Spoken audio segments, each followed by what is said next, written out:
2026. Europe is no longer the continent we know. Borders have vanished into history books, and a single empire still casts its shadow over the world. But everything changed on one rainy night in 1815 at Waterloo.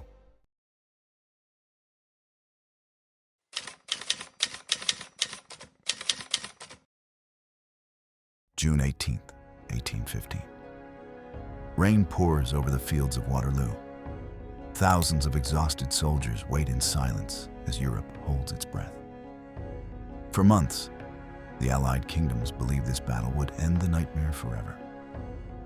Because after years of war, after exile, after humiliation, Napoleon Bonaparte had returned one final time.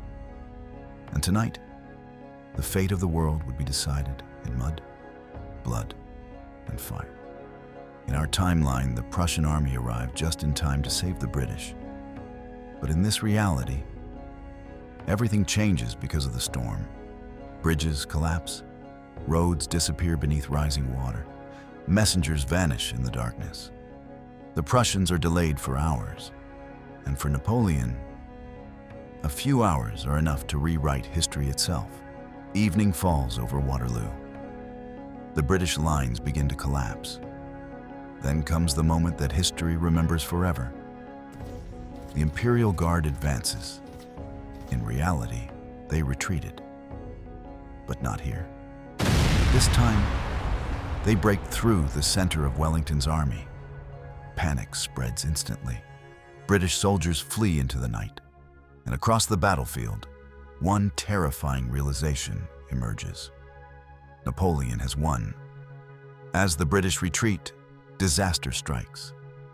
A French cannonball tears through the Duke of Wellington's command position. Within minutes, rumors spread through the battlefield. Wellington is dead. The Allied army completely disintegrates. And for the first time in decades, Europe is defenseless against the French emperor. 3 days later, Paris explodes in celebration. Church bells ring endlessly. Crowds flood the streets. People cry, scream, and kneel before giant portraits of Napoleon. Newspapers call him the Immortal Emperor. But behind closed doors, Napoleon knows the truth. This victory is only the beginning. Because now, the entire world will come for him. 1816 becomes known as the Iron Year. The Royaume-Uni refuses peace. Russie prepares for invasion. Autriche mobilizes its armies. Europe wants revenge. But this time, Napoleon changes his strategy completely. No more endless campaigns, no more scattered invasions. Now he strikes fast and brutally. March 7th, 1816. French forces invade Prussia with terrifying speed. Entire cities fall within days. The Prussian army collapses before it can regroup. Then, on March 17th, Berlin burns. Napoleon enters the city beneath black smoke and snow. Standing before the ruined royal palace, he declares, "Kings belong to the past. I am the future." But instead of destroying Europe, Napoleon does something unexpected. He creates a new system, the Imperial European Confederation. Every nation keeps its culture and language. But the economy, the military, and the laws all answer to Paris. For the first time in history, Europe begins transforming into a single empire. Napoleon becomes obsessed with one idea: building an empire that can never collapse. In 1821, he launches the Titan Project, a massive industrial revolution decades ahead of its time. Railways connect every major capital. Factories rise across the continent. Weapons become deadlier. Europe transforms into a machine. And at its center sits Napoleon, watching everything. But the larger the empire grows, the darker it becomes. Newspapers disappear. Political opponents vanish overnight. Secret prisons are built beneath Paris. Citizens begin whispering one terrifying sentence: "This is no longer an empire. It is a machine." and Napoleon controls every part of it. Across the Atlantic, the United States of America watches in fear. A united Europe under Napoleon could dominate global trade forever. American leaders believe invasion is only a matter of time. So the United States rapidly industrializes. Armies grow, navies expand. And slowly, a new rivalry is born. America versus the French Empire. As the years pass, Napoleon changes. He barely sleeps, barely speaks. Entire nights are spent studying maps, logistics, and war machines. Some servants claim he no longer sees himself as human, but as destiny itself. The emperor no longer wants victory. He wants permanence. In our reality, Napoleon dies in 1821, but not here.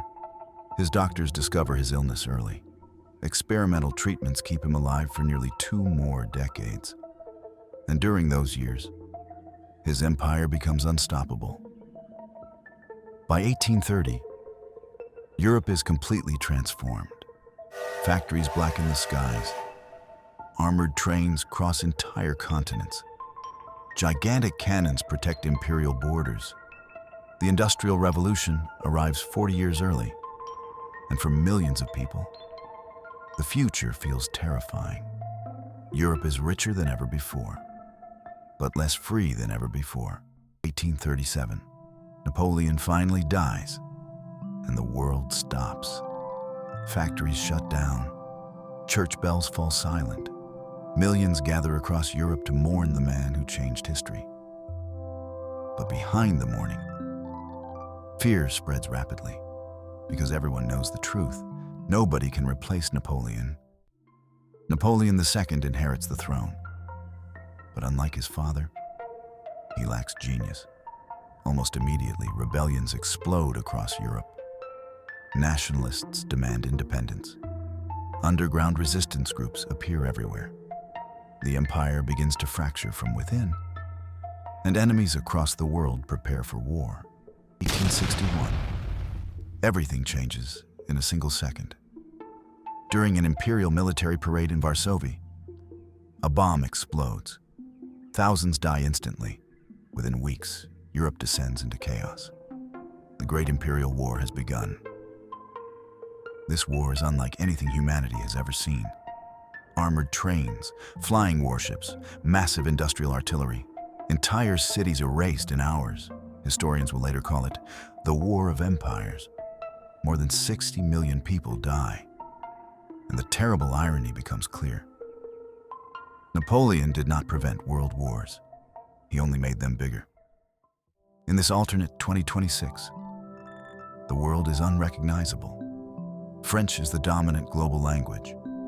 Europe remains an unstable imperial federation. America and Europe exist in a permanent Cold War. And beneath a gigantic black dome over Paris lies Napoleon's tomb. Still guarded, still worshipped, still feared. One battlefield, one storm, a few lost hours. That is all it took to reshape human history. Because sometimes, the future of civilization does not change over centuries. Sometimes, it changes in a single night of rain. And somewhere in another timeline, Napoleon won at Waterloo. You've just witnessed a world where Napoleon changed history forever. But what other timelines are hiding behind a single moment? A battle won, an empire reborn, a future rewritten. On Time Twist, we rewrite the past to reimagine the future. Like, subscribe, step into the next timeline.